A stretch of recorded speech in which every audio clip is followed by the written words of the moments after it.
En el vídeo 4 hemos hablado de la principal característica del ego, que es la separación. Hemos expresado cómo sobre la diferencia entre seres humanos, sus características, el ego construye una separación entre el yo y no yo. Hoy vamos a hablar ahora del ego colectivo, porque al ego individual corresponde también un ego colectivo. El ser humano es un ser asociativo. Necesita la asociación para garantizar la propia supervivencia de la especie y para garantizar que sus necesidades y sus propios intereses sean conseguidos de manera más fácil por la fuerza del grupo que por la fuerza individual. Y aquí surge el ego colectivo, en el que el ego individual se inserta en el colectivo. Los intereses del ego individual quedan sumidos en el colectivo.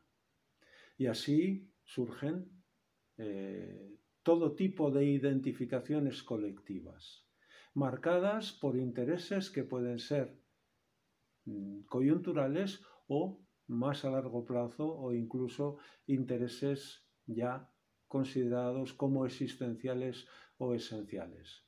Y aquí tenemos el ego-nación, tenemos el ego religioso, tenemos las comunidades lingüísticas y todo tipo de asociaciones humanas en las que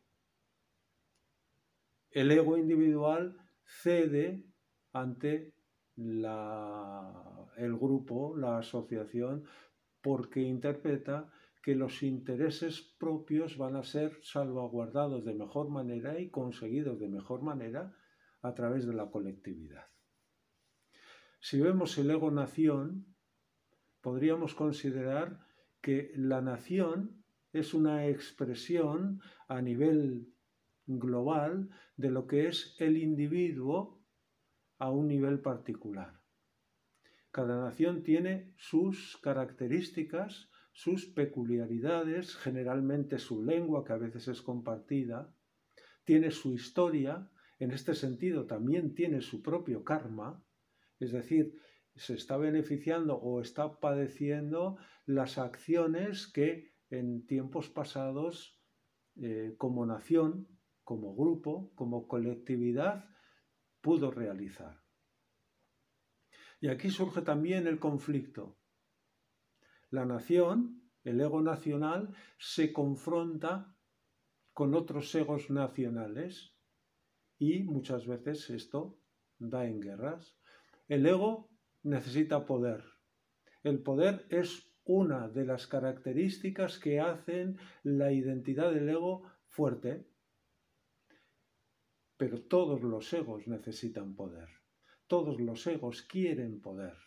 Todos los egos quieren prevalecer, como hemos explicado en el vídeo anterior, porque en esa prevalencia, en esa supremacía, queda más asentada, más poderosa su propia identidad. Así lo interpreta el ego. El sentimiento nacional es natural, no es malo, lo que aporta al mundo y a la humanidad es una forma diferente de ver, de sentir, de percibir, de interpretar las cosas, una cultura diferente, unos usos sociales diferentes que enriquecen extraordinariamente al conjunto de la humanidad. Así debería ser. Por tanto, no hay ninguna objeción a que un individuo se identifique con una nación o con un sentimiento nacional. Lo que sucede es que, como en el ego individual, entre el yo y el no yo, se establece esta separación también en el ego nacional entre el yo y el no yo, entre mi nación y las naciones que compiten conmigo por la supremacía y por el poder, se establece una separación abocada frecuentemente al conflicto. De tal manera que las naciones, sobre todo las sociedades materialmente más desarrolladas, han expresado esa supremacía en la conquista, en la colonización. Tenemos el ejemplo de la colonización española en toda Latinoamérica, que, bueno, conquistó, redujo a mínima expresión la cultura autóctona. En realidad, todo Occidente ha colonizado y ha conquistado en base a unos principios más que dudosos. Considerada la tierra que conquistaban tierra de nadie, el primero que llegaba era el que se quedaba con la propiedad de la tierra sin considerar siquiera que ya había habitantes antes en esas tierras que naturalmente habían estado desde siempre allí o habían llegado mucho antes que ellos. Fijaos, en la colonización de Sudamérica, de Latinoamérica, se consideró que los indios nativos ni siquiera tenían alma.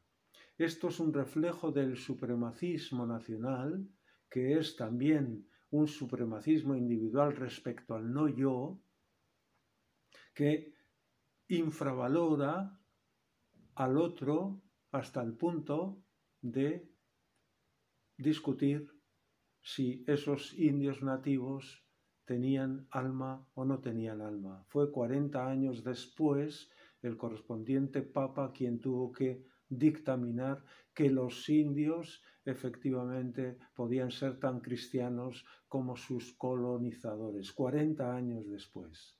Esto es una expresión muy clara de la tendencia del ego a minusvalorar, a imponerse, a prevalecer sobre el no yo, a nivel individual y a nivel nacional.